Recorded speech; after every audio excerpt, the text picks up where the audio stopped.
My name is Annalise Christine. Welcome to my channel. If you are new, welcome back if you've seen one of my videos before. This is a completely different location because we are getting ready to move and my typical location is a mess right now. So this is a location we're gonna do, which I think is fitting because we're gonna do the first episode of my weekly reads. I read a lot of books. I spend most of my free time reading books, and the first 6 days of January is very evident of that. I'm gonna go over the 8 books I read the first 6 days of January. If you would like a more in-depth review on any of the books, I do have an Instagram and TikTok that I can link down below that gives you more, or you can ask in the comments and I can upload more detailed ones here. But I'm excited to share the books I read. So the first book I finished on January 1st was Specials by Scott Westerfeld. It is the 3rd book in the Uglies series. The series is a young adult dystopian series, and the first book, Uglies, I really liked. The second book, Pretties, I didn't really care for, and this book fell right in the middle of those 2 books, and I ended up giving this book 3.5 stars. The second book for January was Deeni by Judy Blume. It is a middle grade children's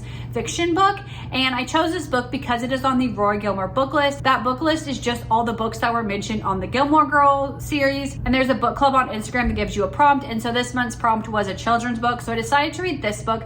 This book follows Deeni as she, I believe, is in middle school, maybe high school, but she gets a scoliosis diagnosis, and her mom really wanted her to be a model, and she didn't necessarily want to do that, but it's just her receiving the diagnosis and then dealing with the aftermath of that and what her life's gonna look like. I really enjoyed this book. I had a friend with scoliosis growing up, so it was really close to my heart as I was reading this book, and I ended up giving this book 4 stars. The 3rd book for January was The Devil Inside by Leighton. This is an adult mystery with a little bit of romance. It is the 2nd book in the Stormhaven Rockstar romance, and the first book was very much evenly split between romance and mystery, and in this book I feel like the mystery was definitely more prominent. Our female main character Melissa gets in a car accident and she doesn't remember the last 8 years, which is when she met her husband and decided to have kids, but she's starting to have these really weird memories, and so she's just trying to piece everything together in this book, and I ended up giving that book 3.5 stars. The next book I finished was United We Spy by Ali Carter.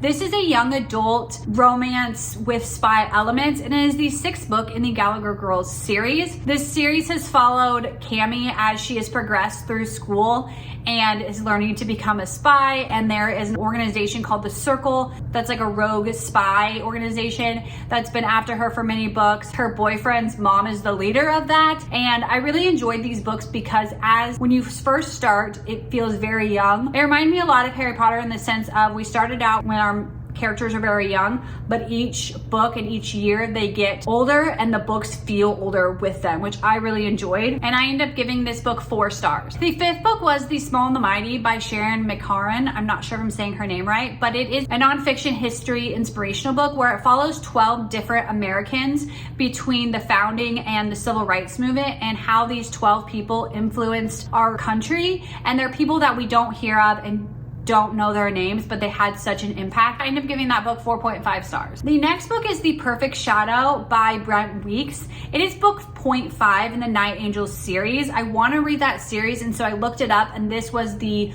0.5 in this series, so I assumed to read it first. That was not correct. After reading reviews and reading that book, it was very clear that I should have read the series and then come back to this. It did give us, I believe, an origin story for one of the characters, so I'm really curious as I start that series how that's all gonna play into it. And so it was a little bit hard to rate because there are a lot of characters because it really just throws you into it. I will say it did make me really excited for this series, and I do plan on rereading this once the series is complete. I end up giving this book 3.5 stars for now. I finished The Little Book of Hygge by Meek Wiking.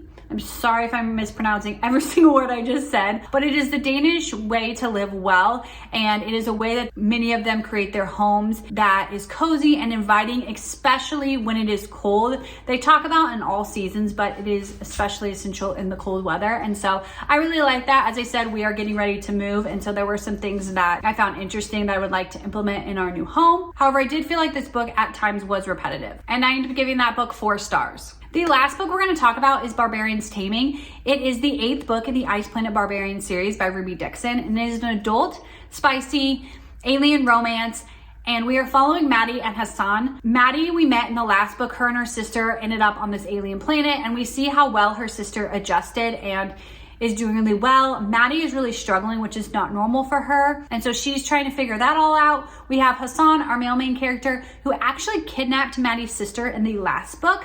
And so he's dealing with the fallout of that. Obviously that puts a strain on Maddie and Hassan's relationship. There's also some things that are happening with the tribe. So there's a lot going on in the 250 pages of this book. These are interconnected standalones, but I do feel like the series is best if you read it in order. And I gave that book 4 stars. So those were the first 8 books of 2025. Let me know if you've read any books in January. If you couldn't tell by those 8 books, I read a variety of genres. I also listen to audiobooks and read ebooks. Very rarely do I have physical copies of things because I rent most of these from the library. Let me know if you have any further questions, and I will talk to y'all later. Bye!